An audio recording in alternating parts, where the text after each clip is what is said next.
La criada susurró en francés, «No bebas eso». Y el millonario se quedó paralizado. Nunca olvidaré la expresión del rostro de Richard Bennet cuando esas palabras llegaron a sus oídos. Sus manos suspendidas en el aire, sus dedos aferrados al vaso de cristal de whisky añejo, su expresión transformándose de la indiferencia casual a la alerta aguda en un instante. Fue el momento en que todo cambió. El punto de inflexión en torno al cual giraría el resto de esa fatídica noche. Me llamo Daniel Harrington y, hasta hace 6 meses, fui el abogado personal de Richard Bennet. Durante 12 años, gestioné los asuntos legales de uno de los empresarios tecnológicos más ricos de Boston, un hombre cuyo patrimonio neto fluctuaba entre 2 y 3 mil millones de dólares, dependiendo de los caprichos del mercado de valores. Tenía una oficina en la sede de su empresa, un salario de 7 cifras y la seguridad laboral con la que la mayoría de los abogados solo sueñan. Ahora me preparo para testificar en su contra en lo que el Boston Globe ya ha calificado como el juicio de la década. Todo comenzó en la velada anual de primavera de Richard, una exclusiva reunión de la élite de Boston en su mansión de Beacon Hill. Como su abogado, fui de los pocos asistentes que no eran posibles inversores ni contactos políticos. El evento estuvo meticulosamente orquestado, como siempre. El champán añejo fluyó a raudales, el personal con guantes blancos distribuyó aperitivos en bandejas de plata y un cuarteto de cuerda tocó en el coro, en un rincón del gran salón de baile. Richard no escatimó en gastos para crear la impresión de la sofisticación de un adinerado veterano, a pesar de haber amasado su fortuna con software de seguridad de vanguardia. La esposa de Richard, Elise, estuvo notablemente ausente esa noche, visitando a su madre enferma en Connecticut. Richard se lo había explicado con fingida preocupación. Pocos lo cuestionaron. Su matrimonio había estado visiblemente tenso desde la aventura muy pública de Richard con una joven ejecutiva de marketing el año anterior. Los rumores de divorcio llevaban meses circulando. Estaba conversando con el alcalde cuando vi a Adeline, la criada francesa que Richard y Elise habían traído de su viaje a París hacía 3 años. Se movía con una eficiencia experta entre la multitud, rellenando vasos y recogiendo platos vacíos. No había nada destacable en su presencia, hasta el momento en que se acercó a Richard. Este se encontraba ligeramente apartado de la multitud, cerca de su preciada colección de primeras ediciones, conversando con Walter Chen, su mayor inversor potencial. Un camarero acababa de servirle un whisky recién hecho a Richard, Macallan 25, su bebida estrella. Mientras Richard tomaba la copa de vino y la copa de vino, ella era un poco más que una copa de vino. Era un poco más que una copa de vino.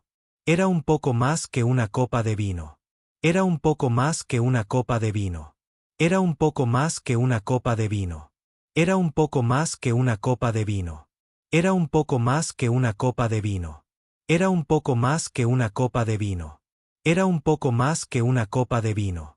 Era un poco más que una copa de vino. Era un poco más que una copa de vino.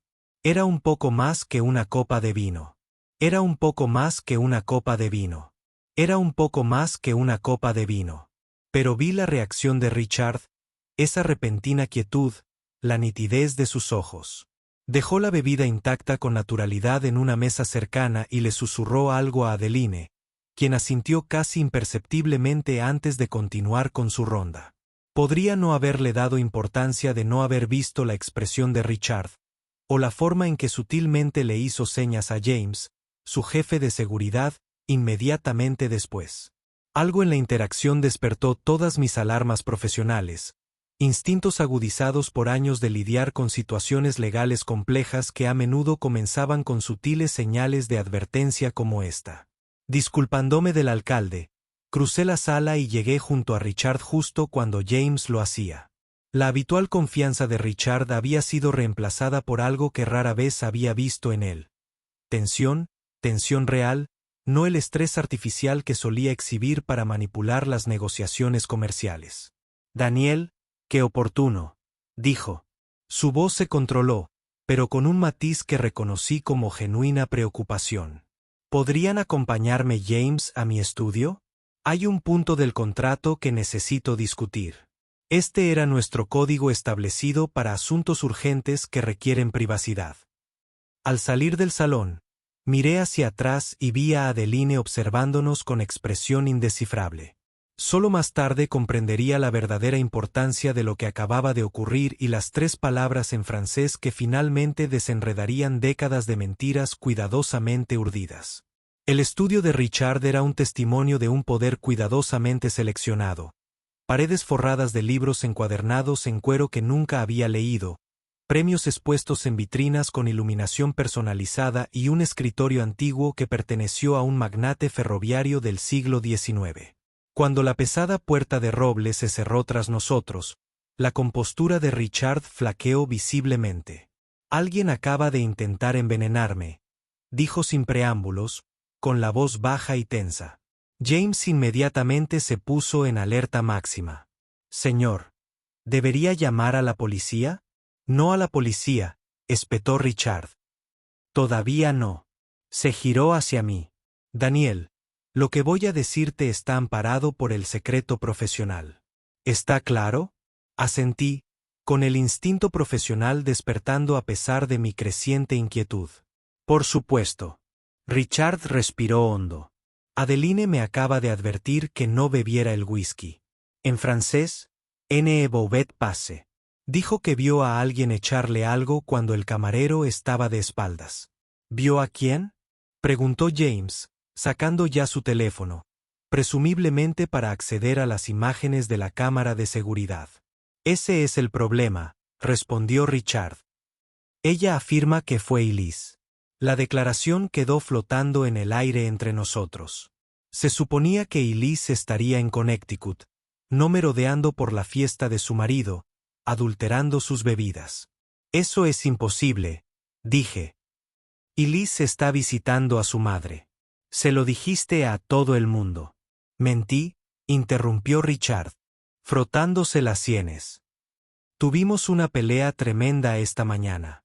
Ella expuso ciertos acuerdos que hice, acuerdos financieros que no resistirían un escrutinio minucioso. Mi mente legal inmediatamente comenzó a catalogar posibilidades: evasión de impuestos, activos ocultos, cuentas en el extranjero.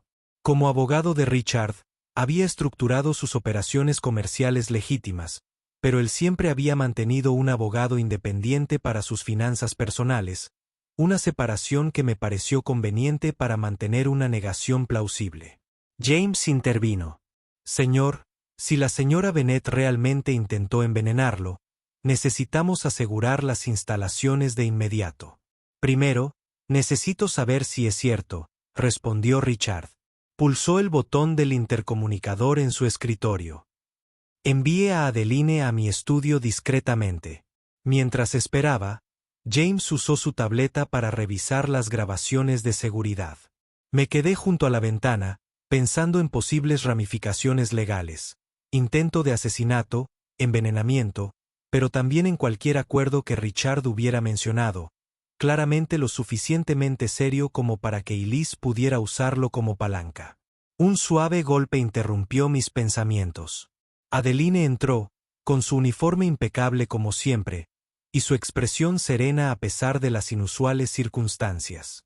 Adeline entró, con su uniforme impecable como siempre, y su expresión estaba acostumbrada a ser buena persona. Dijo: «No estoy segura de qué voy a hacer, pero no estoy segura de qué voy a hacer». La mirada de Adeline se dirigió brevemente a James y a mí antes de volver a posarse en Richard. Estaba recogiendo vasos cerca de la barra cuando vi a Madame entrar por la puerta. Llevaba una peluca negra y gafas, pero la reconocí. Habló con el camarero. Pareció sorprendido de verla. Cuando se giró para coger una botella de la estantería, ella sacó algo de su bolso y lo sirvió en un vaso. «El mismo vaso que te trajeron». «¿Y estás seguro de que era Elise?», pregunté. «Sí, señor. Llevo 3 años trabajando para Madame. Conozco sus movimientos, sus manos». Adeline dudó. Además, llevaba el brazalete de esmeraldas que le regalaste por su aniversario, el que nunca se quita. Richard maldijo por lo bajo. James levantó la vista de su tableta. Señor, he revisado la grabación. Había alguien en el bar que coincidía con esa descripción, pero el ángulo de la cámara no muestra que la bebida estuviera siendo manipulada. El reconocimiento facial no es concluyente debido al disfraz. Encuentren a Elise, ordenó Richard. Registren la casa, los jardines. No debe haber ido muy lejos. Mientras James se iba a organizar la seguridad, Richard se volvió hacia Adeline. Gracias. Puede que me haya salvado la vida esta noche. Por favor, vuelve a tus tareas y no digas nada de esto a nadie. En cuanto Adeline se fue, Richard se desplomó en su silla, aparentando de repente más años que los que tenía. Si se corre la voz, todo lo que he construido se derrumbará. Richard, dije con cuidado. Quizás deberíamos enviar la bebida a analizar antes de sacar conclusiones precipitadas. Asintió distraídamente, luego abrió el cajón de su escritorio y sacó una pequeña grabadora roja. Tengo que estar preparado por si intenta negarlo. Presionó un botón y la voz de Elise llenó la habitación. Sus palabras me dieron escalofríos. Lo sé todo, Richard. Las empresas falsas, los fondos de los inversores malversados, las cuentas en el extranjero. ¿De verdad creías que no lo descubriría? Tienes hasta mañana para transferir 50 millones a mi cuenta o iré a la SEC. La grabación terminó, dejando un silencio denso. Miré a Richard, asimilando las implicaciones de lo que acababa de oír. Como su abogado, debería haberme distanciado de inmediato de cualquier conocimiento sobre delitos financieros. En cambio, me encontré formulando la pregunta que acabaría con mi carrera. ¿Qué hiciste, Richard? Me miró fijamente sin pestañear.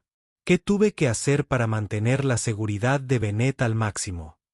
El fondo de inversión de Walter me brindó la oportunidad. Su dinero proviene de inversores chinos que nunca se comunican directamente con él.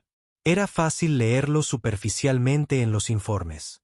Estás hablando de fraude de valores, fraude electrónico, delitos financieros internacionales, dije, esforzándome por mantener la compostura profesional. ¿De cuánto estamos hablando? Unos 200 millones en 5 años, respondió con una inquietante naturalidad, imposible de rastrear a través de una red de empresas fantasma. Antes de que pudiera responder, James regresó con una expresión sombría.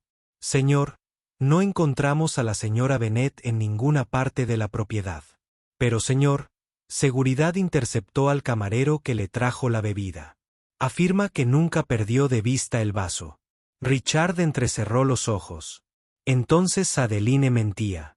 Una fría comprensión comenzó a formarse en mi mente. O me equivoqué sobre lo que vio.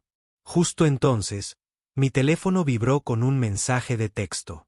Era de un número desconocido, pero el contenido me heló la sangre. La criada no es francesa. Pregúntale sobre Tallinn.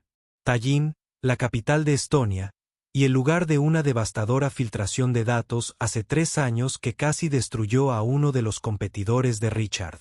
Una filtración que, en última instancia, benefició a Bennett Security con varios contratos importantes. Miré a Richard, y las piezas encajaron. ¿Cuándo exactamente contrataron a Adeline tú y Elise? Hace 3 años, después de nuestro viaje a París. ¿Por qué? La expresión de Richard pasó de la confusión a la sospecha. ¿Qué sabes tú, Daniel? La puerta del estudio se abrió antes de que pudiera responder. Y Adeline entró sin llamar. El servilismo había desaparecido, reemplazado por una fría eficiencia. En su mano llevaba una pequeña pistola con silenciador, apuntando firmemente a Richard. «Ne bouges pas», ordenó, antes de cambiar a un inglés con acento. «No te muevas, por favor».